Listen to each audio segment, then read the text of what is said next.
नवीन कर्जसुद्धा आपल्याला मिळणार आहे। नवीन पीक कर्जसुद्धा आपण इथे घेऊ शकतो। तर नमस्कार मित्रांनो, पुन्हा एकदा नवीन एका व्हिडिओमध्ये तुमचं स्वागत आहे। मित्रांनो, राज्यामध्ये दुष्काळजन्य परिस्थिती निर्माण झालेलीच होती। आता मित्रांनो, शेतकऱ्यांसाठी एक आनंदाची बातमी आहे। मित्रांनो, शेतकऱ्यांनी जे घेतलेलं कर्ज आहे त्याची परतफेड शेतकरी कसे करणार याच दुविधेमध्ये मित्रांनो सर्व शेतकरी अडकलेले होते आणि सर्वांचं लक्ष लागून होतं मित्रांनो की जे कर्जमाफी आहे ती कधी होणार आहे। आता मित्रांनो, या संदर्भामध्ये राज्य शासनाच्या माध्यमातून 29 डिसेंबर 2023 रोजी म्हणजे काल एक शासन निर्णय म्हणजे GR निर्मित करण्यात आलेला, ज्यामध्ये मित्रांनो ही माहिती देण्यात आली, ज्याच्या माध्यमातून मित्रांनो ही माहिती देण्यात आलेली आहे। जे 40 तालुके होते ज्यामध्ये दुष्काळ घोषित करण्यात आलेले होते, त्या 40 तालुक्यामधील शेतकऱ्यांनी घेतलेले जे कर्ज आहे त्याची जी परतफेड मित्रांनो त्यासाठी मित्रांनो स्थगिती देण्याचे आदेश या GRच्या माध्यमातून देण्यात आलेले आणि सोबतच मित्रांनो इतर जे 1021 महसूल मंडळ होते त्यामध्ये सुद्धा मित्रांनो पीक कर्जाची जी आहे ते पुनर्गठन करण्याची सुद्धा माहिती या GRच्या माध्यमातून देण्यात आलेली। या संदर्भात आपण संपूर्ण माहिती मित्रांनो पाहण्याचा प्रयत्न करणार आहोत या व्हिडिओच्या माध्यमातून। तत्पूर्वी मित्रांनो, आपल्या चॅनलवरती पहिल्यांदाच आलेला असेल तर आपल्या चॅनलला नक्की सबस्क्राईब करून ठेवा। अशीच महत्त्वपूर्ण व्हिडिओ मित्रांनो आपल्या चॅनलवरती आपल्याला पाहायला मिळत असतात। तर चला मित्रांनो, व्हिडिओला सुरू करूया।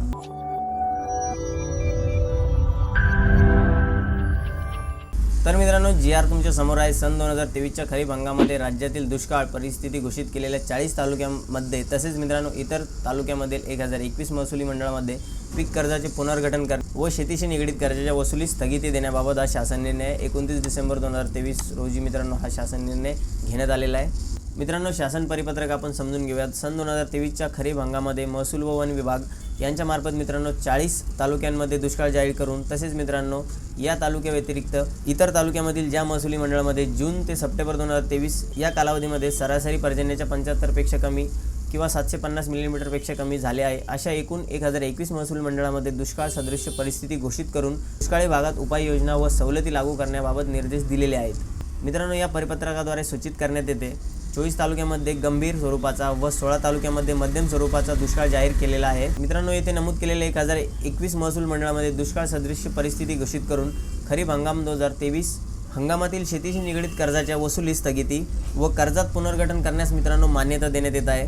मित्रांनो, खरीप 2023 हंगामातील पीक कर्जाच्या परतफेडीचा दिनांक 31 मार्च 2024 असल्याने वरील प्रमाणे बाधित तालुक्यातील जे शेतकरी विहित मुदतीत पीक कर्जाची परतफेड करू शकणार नाहीत अशा शेतकऱ्यांची मित्रांनो लेखी संमती घेऊन खरीप 2023च्या हंगामातील पीक कर्जाचे व्याजासह भारतीय रिझर्व्ह बँकेच्या निर्देशानुसार पुनर्गठन करण्यात यावे असे मित्रांनो इथे निर्देश देण्यात आलेले आहेत। तसेच मित्रांनो, खरीप 2023 हंगामाकरिता दुष्काळ घोषित केल्याचे आदेश दिनांक 10 नोव्हेंबर 2023 पासून अंमलात येतील व शासनाने हे आदेश रद्द न केल्यास पुढील 6 महिन्याच्या कालावधीपर्यंत लागू राहतील।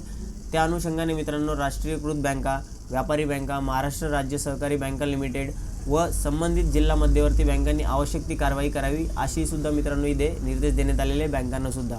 तसेच मित्रांनो, खरीप 2023 मधील पीक कर्जाच्या पुनर्गठनाची जी कारवाई आहे ती सर्व बँकांनी 30 एप्रिल 2024 पर्यंत पूर्ण करावी व मित्रांनो अशा शेतकऱ्यांना पुढील हंगामासाठी पीक कर्ज उपलब्ध करून देण्यात यावे अशी माहिती सुद्धा मित्रांनो इथे दिलेली म्हणजे अशी निर्देश या शासन निर्णयामध्ये देण्यात आलेले। म्हणजे मित्रांनो